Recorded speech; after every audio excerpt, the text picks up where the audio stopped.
Good morning, Staples. It is Thursday, September 27th. We hope you had a great holiday. I'm Brad. And I'm Tim. We start up each school year with high hopes and expectations. To start our show today is a piece by Michael Cozzi. Michael asked students and faculty if they had set some goals for themselves this school year. Let's have a look and hear what they said.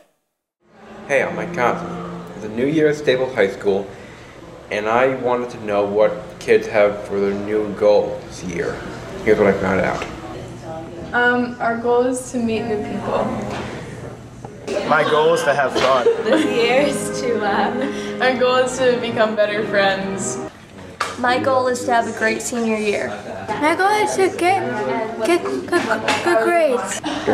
My goal this year is to let Wyatt be a little bit more independent because he's so much more mature, and to step back a little bit and give him a little bit more space. My goal this year is to write less passes and lose a lot of weight. There you have it. I hope that you achieve your goal this year. Have a nice day and a great new year. And back to the host.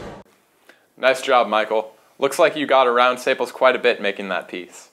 Speaking about getting around, have you noticed that there are lots of new teachers around Staples these days? Well, we asked our principal, John Dodig, if he'd tell us more about this. Let's see what he had to say. To start the new school year, Mr. Dodig hired 18 new teachers. We went and asked him how he goes about hiring these new teachers. What are you looking for in teachers? We're looking for two things. One, a strong background in the subject area. I'm looking for people who have empathy. Do you like kids? You know, how do you form rapport with kids? Do you have a method for doing it, or you just let it happen if it happens? And then when we find somebody with the combination, you know, a strong biology background or Spanish background, who seems to really enjoy being with high school kids, then we offer that person the job. Were you ready to hire this many teachers? No, we started out thinking we would hire 7 teachers. But for various reasons, some teachers left us. You know, for example, the chorus teacher, 2 weeks before school started, I got an email saying that he moved to California. So we went looking for somebody and hired, so that was the 18th person, I think. Oh, that was the 17th teacher. The 18th teacher was the new bio teacher.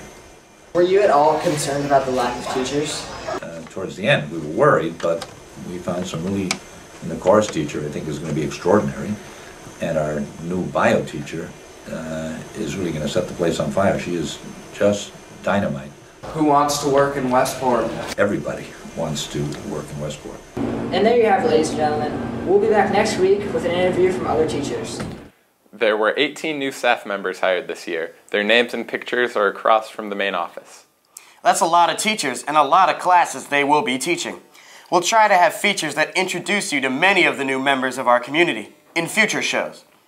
Speaking of new classes, a few of our students discovered an interesting new art course. It is a course that has yet to run at Staples, but it will when more students learn about it. Here's Jackson and I to tell you more about the printmaking class. Hey Staples, what's up? I'm Tim Schroeder, and today we're going to talk about a class that some of you may not know about. Here's Miss Simpson to talk about it. So, Miss Simpson, what is printmaking? Printmaking is kind of a well-kept secret in the art department.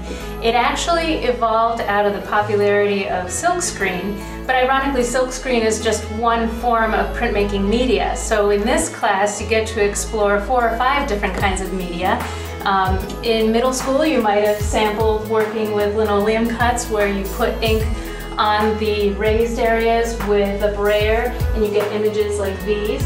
But in this class, you can also print using our fabulous press, and with damp paper you get embossed designs like this beautiful Celtic print or this mountain range here.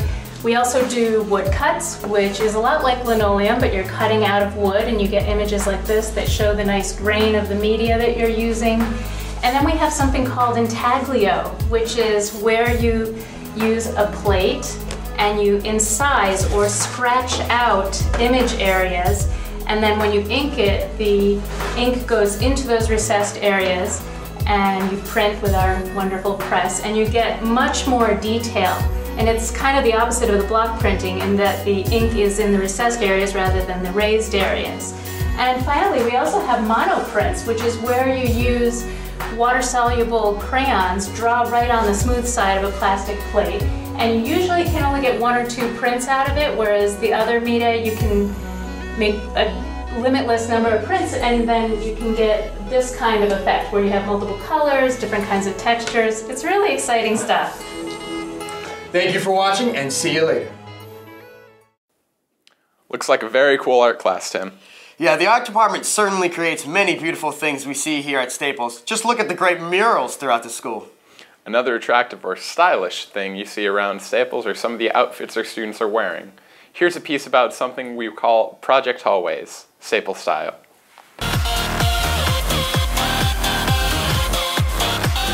This is Project Hallway, and all of Staples is in. Here, Emma and I have done a preview of what Staples students have to offer. Hi, my name is Kayla. I'm a freshman and my style is trendy. It's right for her. It's realistic, well-made. Hi, my name is Jessica Shaw. I'm in 10th grade, and I would classify my style as comfy casual. She went from chopped jeans, flip-flops, a tank top, into this kind of very edgy, modern-looking, cool girl. Hi, I'm Kelsey Shockey, and I'm a junior, and I love Lily Pulitzer, J. Crew, and especially Vineyard Vines. And the advice that I would give is to make sure you match everything so the outfit is all together and it looks really nicely. She looks really hot.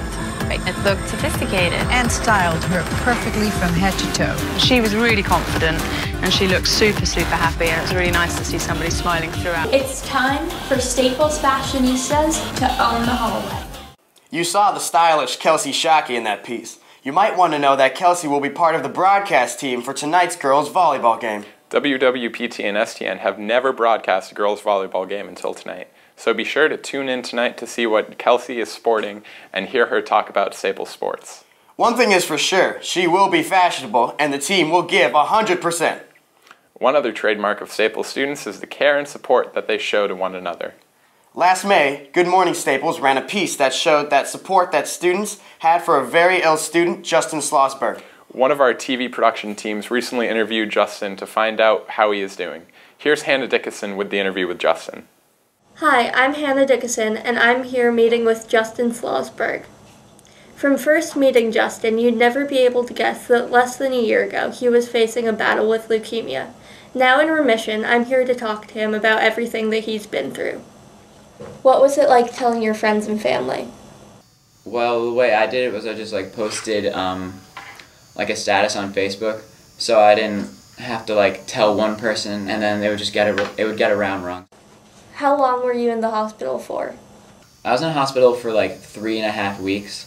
They told me I was gonna get released out of the hospital a week and a half in, and then at the last minute, for some reason, I spiked a fever. I had to stay in the hospital for 2 more weeks after that, and it was just brutal. How was your outlook on everything during your battle? A lot of kids are just really they're devastated by the effects of chemotherapy and stuff. So my body reacted a lot better to it than most kids. So I mean, my hair thinned out, but I still have hair. How would you summarize your experience so far?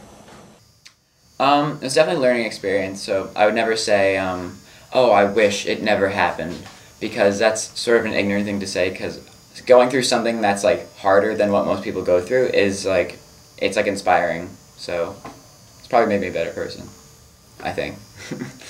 And what do you think you've learned from this experience? I've just learned that most people are in your life for a reason, and that nothing really happens just to happen. And I never really looked at it as oh, why does this have to happen to me? Why me? I just took the good things out of it and just dealt with it. And it's not necessarily a bad thing. You can make it a bad thing if you look at it, or you can make it a good thing if you have a good outlook on it. So. Thank you so much, Justin, and we wish you the best of luck. Good to hear that Justin is doing so much better. We wish him well and hope for his continued well-being. Speaking of being safe and sound, here are a few of our TV students who put together a piece on safe rides. Let's see what playing it safe means to them. Hi, I'm Connor McLaughlin. This week, my group wanted to learn more about safe rides, so we interviewed Sterling Price. Good morning, Stables. I'm Sterling Price, a member of Safe Rides and a driver. And we're open every weekend, Saturday nights. Call 203-383-9492. And you get a ride, completely confidential. Nobody will know that you're getting picked up. And it'll be a safe ride home. Thanks for listening. Thanks for watching. Now back to the hosts.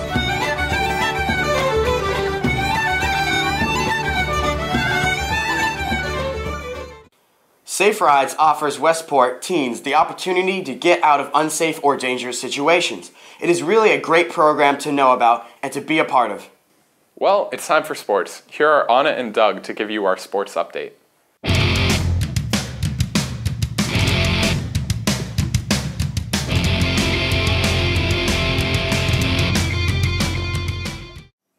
Hello, I'm Anna and welcome to the sports portion of our show. We have a few pieces for you today. Hi, I'm Doug and we'll be covering mostly football this week. We thought it was going to be a crazy week in the NFL, and both Danny and Mr. Klein were victims of an upset. Both went 1-2 on the week, so the Klein Challenge remains tied at 3 wins and 3 losses. Let's get to this week's picks.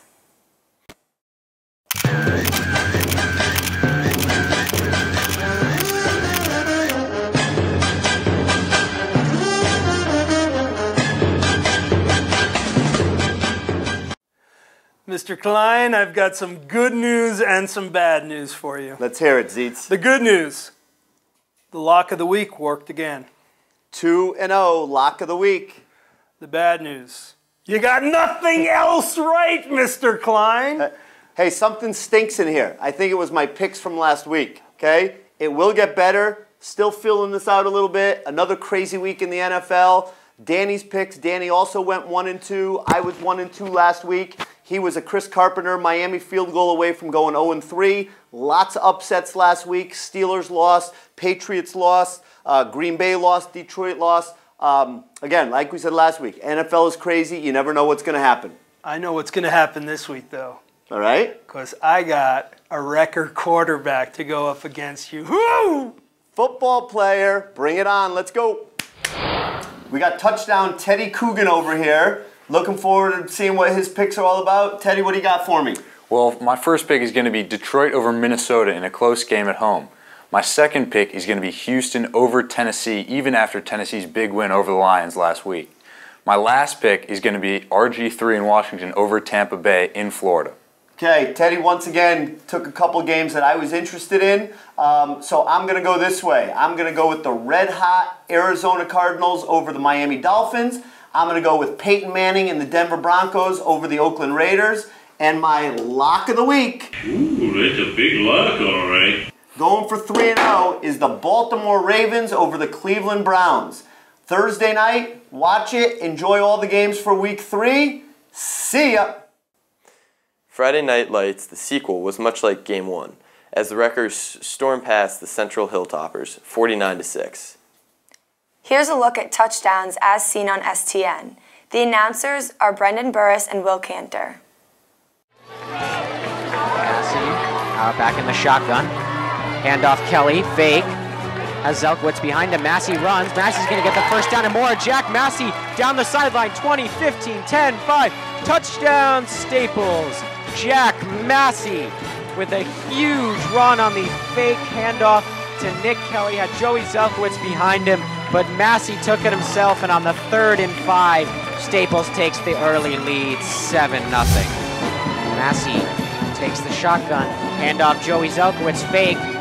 Nick Kelly on the outside, cuts inside. Nick Kelly runs, reaches for the end zone. Touchdown Staples. Jack Massey on the fake to Joey Zelkwitz. The pitch to Nick Kelly, who cuts inside, dives in for the touchdown. He's standing at about the 24-yard line, only 6 yards off. It's about the same spot. Close. And he took a 70-yard punt return for a touchdown. I was about to say the same thing, Will. Another low-lining kick. Frashanti takes it off a couple bounces, sees a seam. James Frashanti down the near sideline. James Frashanti, can he do it again? 20, 15, 10, 5, touchdown, James Frashanti. A 75-yard punt return, and his second in consecutive weeks, and the Wreckers take a 21-0 lead.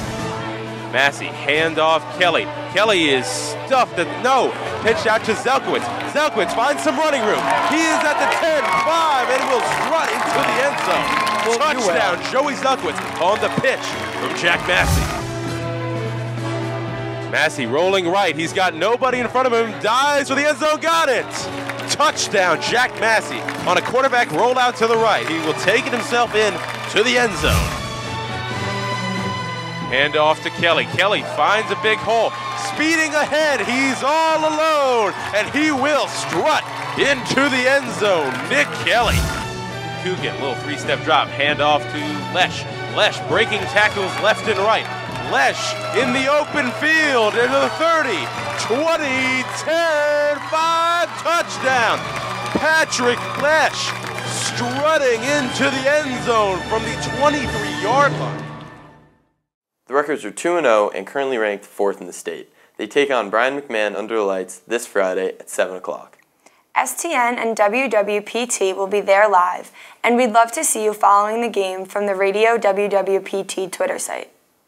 Why don't make a full day of it Friday and pop in to both the girls' swim meet and the boys' soccer match. Both start at 4 o'clock. Also, as we said, STN WWPT will be covering tonight's volleyball game against West Hill live. Well, that's our sports for this week. Let's send it back to Brad and Tim. Thanks, guys. Well, that's our show for today, Staples. We will be back next Thursday for our last single week of shows. We'll then go back to our twice-a-week Tuesday-Thursday schedule. See you at the games!